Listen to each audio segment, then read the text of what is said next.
Okay, let's see some of these questions here. Oh boy. I know. Oh boy.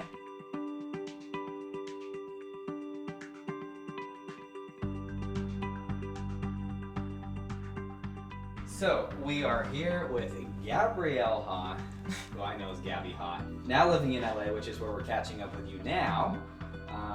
And you've been down here for a year, 4 months, you had said. Something like that, yeah. Yeah, something like that. But let's go back to where you started. So now you're back in Sacramento. Okay. And then how'd you first get into acting? I've been doing it my whole life. I did theater, musical theater, dance, all that growing up, and then that evolved to film. Which is, I guess, when you came to the studio. Yeah, when I was like... How old were you? I was in 8th grade. Oh, So I was like, what, 13 or 14? I did a lot of plays when I was younger, and I realized that I connected a lot more with film. So I started taking film classes with Cody, and I loved it so much more. How'd that help you with your career and where you're at? I mean, just you have to train, you have to... I think acting is something that to an extent you either can do or you can't. But there's definitely things that you need to learn, and there's a lot of terms too. Because I remember my first movie, I was like, I would not have known what anyone was talking about had I not gone to class and learned all these different things. And learning to break down a script, learning, you have to know what your character wants, what they're trying to get out of the scene, and things like this, and just doing scene work. Because you're not gonna, if you're in Sacramento and you're not really auditioning and you're not working on a film or a show. Right. And you're not doing anything with it, you're gonna lose it. Right, so like you said, you only got 2 TV and film auditions while you were up there, so being in class helped put it all together, so by the time you got down and there, the more you do it, the more you do it, the more you learn, and you play different characters, so you learn how to be better in each thing and how to express the different emotions you have to do without actually feeling them. And then I started working with Cast Images, and sadly there's not a lot of film work in Sacramento, so it was mostly modeling and commercial and stuff like that, and then just kept working until I had finally got a manager in LA. I was still living in Sacramento, auditioning in Sacramento, sending the tapes to LA and flying out if it was like crucial or I got a call back or anything like that. And you were still going on auditions? Did it pick up when you moved down here? Did you get more auditions, or was it about the same? It was about the same. It was pilot season, so it was pretty busy. But I mean, it's one of those things that goes through phases. You'll have, a month where you don't sleep and you forget what your apartment looks like. And you'll have a month where it's like, you could not get out of bed and nobody would notice. Yeah.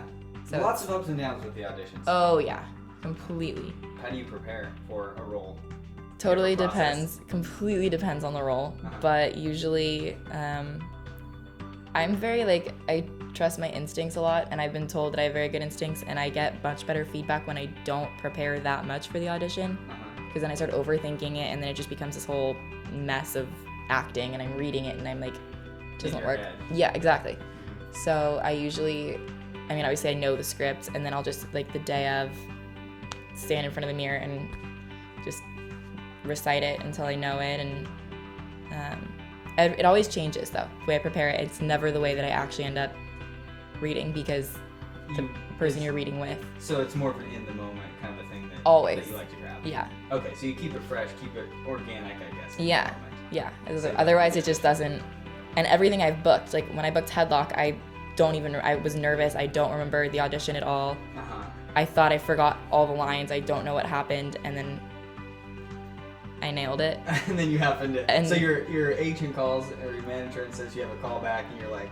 No, I didn't even get a call back. They were blowing up my phone, and I was in another casting, so I couldn't answer. They're like, call, and I was freaking out, because when people tell you, we need to talk, we have stuff to, and I was like, oh great. And then I finally get a hold of him. He's like, oh yeah, you booked a movie. You booked Headlock, and I was like, what are you talking about? I didn't even remember it. I was like, You're like, what is Headlock? Yeah, I was like, I don't remember this. And then I was like, oh, okay. Oh, that's the one I actually really liked that I thought I completely blew. So you're still not nervous going into auditions. It's still fine. But you didn't change anything after the experience then? No, it was nice to have that on the resume though, because people are like, oh, okay, so you've shot this. You can, it gives them something to break the ice with, because it's always kind of, you just walk in there and it's nice to know that you just came off a movie. Yeah, when you're walking exactly. Yeah, otherwise, it's just like you walk in, like, so what have you done? And you're just like, oh, well, it's been while. You know, it's nice to go in and be like, yeah, I just finished this amazing film, and you know, it was great, and then you get something to talk about, and it's always nice.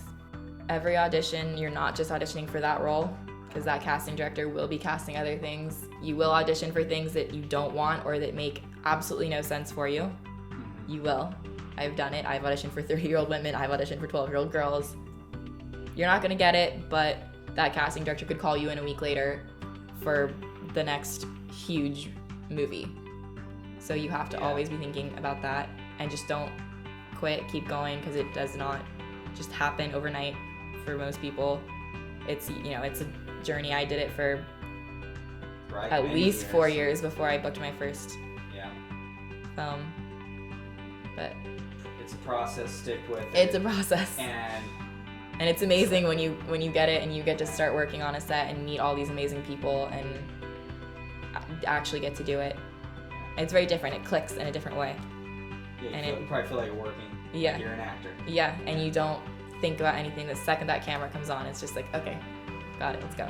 So you got a role. Would you say your biggest role was the Headlock thing? Or the ones leading up to that? It's, I mean, either Headlock or The Long Home. I don't know which one is going to be bigger because I haven't seen either of them yet. They're both in post-production now. Headlock's done, I think, from what I'm aware of, but it has not been released yet. Who's in that one? Who'd you get to work with? Diana Agron, who is from Glee, and she did a movie with Robert De Niro, I believe, The Family. Mark Polish, Andy Garcia, Justin Bartha. So a star-studded cast. Yeah. And you're in my there as first well. movie, yeah. That's awesome. Yeah. I don't think that most people come down and get that type of an opportunity right No, now. but that was the first thing I said. I was like, I don't know how I didn't have to play like the witness in CSI or like, you know, the waitress. You look back on all these people's careers and it's like you start with, you're the waitress, you're the witness, you're the dead person, you're something, and it's like you work your way up, or you're like the patient on House or something.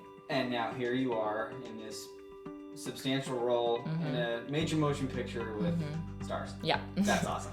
Okay, so then you go back into some auditioning, and then you get this role, which I The Long Home. found out that you just got back, from Ohio. Yeah. And I mean, luck would have it, I guess, that it's another star-studded cast. You said James Franco. James Franco, Josh Hutcherson, Timothy Hutton, Ashton Kutcher, Scott Hayes. So a ton of people. Zoe Levin, I don't know. Annalie Tipton, who's from Sacramento. Annalie Tipton is from Sacramento. How'd that happen? Someone knew someone who knew someone, and they found me. James Franco found me, who's the director and one of the lead actors in it, and I got a phone call at 7 o'clock in the morning and was on a plane the next day. Wow. So on the next day, so within 24 hours, your life kind of completely changes. From starting your career to where you're at now, because you haven't been in LA for that long. How long have you been? Just over a year, like a year and 4 months maybe. Yeah, so in that amount of time to get some of those bigger credits on your resume sounds pretty good. Yeah. I mean, I don't know if you ever could have thought like, wow, I'm going to be doing a movie with James Franco and Josh Hutcherson. No, didn't see that coming at all. And so that's already here. Yeah. How are you feeling about everything? Did you make the right decision moving down here, pursuing it? Oh yeah. I mean, there was never any question. I say this all the time. People always say I should say this, but it's the only thing I can do. I was terrible in school. I hated it. The thought of sitting behind a desk all day is horrendous. I want to travel. I want to be everyone. I want to get to do everything. And this is the only industry that allows you to do that. And so I definitely made the right call, and clearly it's going the way I want it to. So hopefully it just keeps going like this. Yeah.